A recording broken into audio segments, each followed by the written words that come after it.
নারীদের প্রতি যুধিষ্ঠিরের অভিশাপ। মহাভারতের শান্তি পর্বের ষষ্ঠ অধ্যায়ে জগতের সমস্ত নারীদের প্রতি যুধিষ্ঠিরের অভিশাপ দেওয়ার ঘটনা বর্ণিত আছে।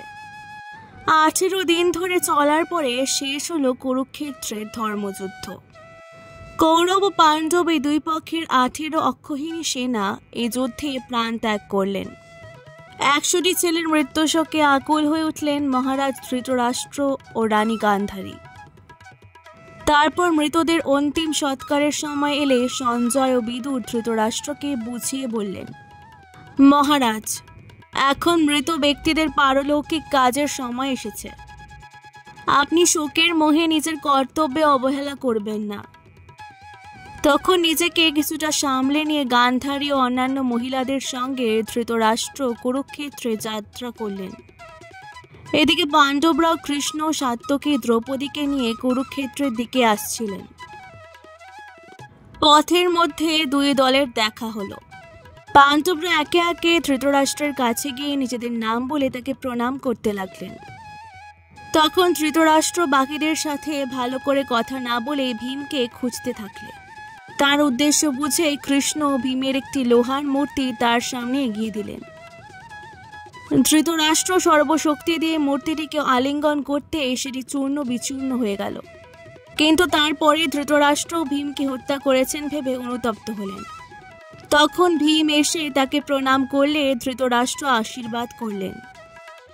তারপর পাণ্ডবরা গান্ধারীর কাছে গেলেন। তাকে রাগে দুঃখে আকুল দেখে তার রাগ কমানোর জন্য যুধিষ্ঠির গান্ধারীর পায়ে ধরতে গেলেন। সেই সময় গান্ধারী তার চোখের বাঁধনের ফাঁক দিয়ে যুধিষ্ঠিরের হাতের নখ দেখতে পেলেন।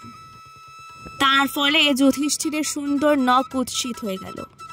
এই দেখে পাণ্ডবরা ভয় পেয়ে গেলে সেখানে উপস্থিত মহামুনি ব্যাস ও অন্যান্য ঋষিরা বিভিন্ন উপদেশ দিয়ে গান্ধারীর মন শান্ত করলেন। তখন গান্ধারী মায়ের মতো করে পাণ্ডবদের সান্ত্বনা দিলেন।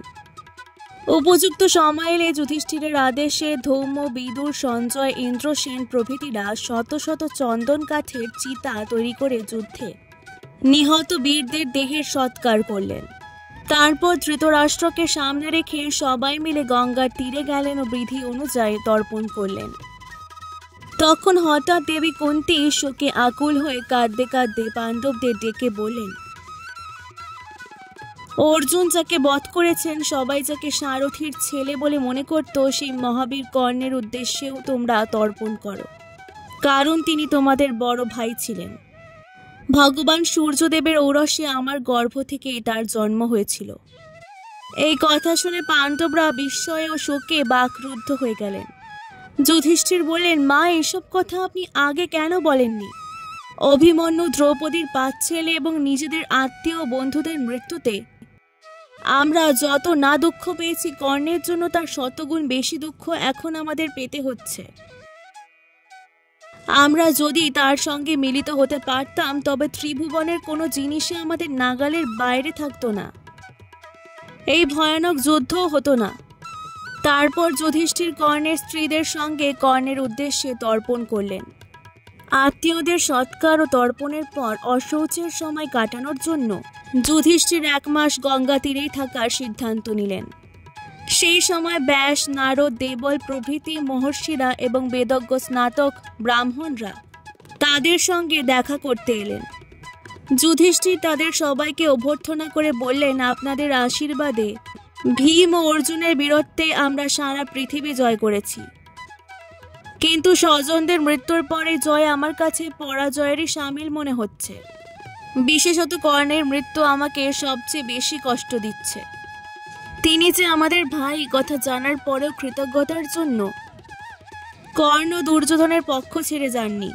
পাশা খেলার সময় কৌরবরা যখন আমাদের অপমান করছিল, তখন কর্ণের পায়ের সঙ্গে আমাদের মায়ের পায়ের মিল দেখে আমার রাগ কমে গিয়েছিল, কিন্তু এই মিলের কারণ তখন আমি বুঝতে পারিনি। এই বলে যুধিষ্ঠির চোখের জল ফেলতে লাগলেন। দেবর্ষি নারদ তখন কর্ণের জন্ম, অস্ত্রশিক্ষার সব ঘটনা বর্ণনা করে বললেন, মহারাজ, এটাই কর্ণের নিয়তি ছিল। তার গুরু ভগবান পরশুরাম এবং একজন ব্রাহ্মণ তাকে অভিশাপ দিয়েছিলেন।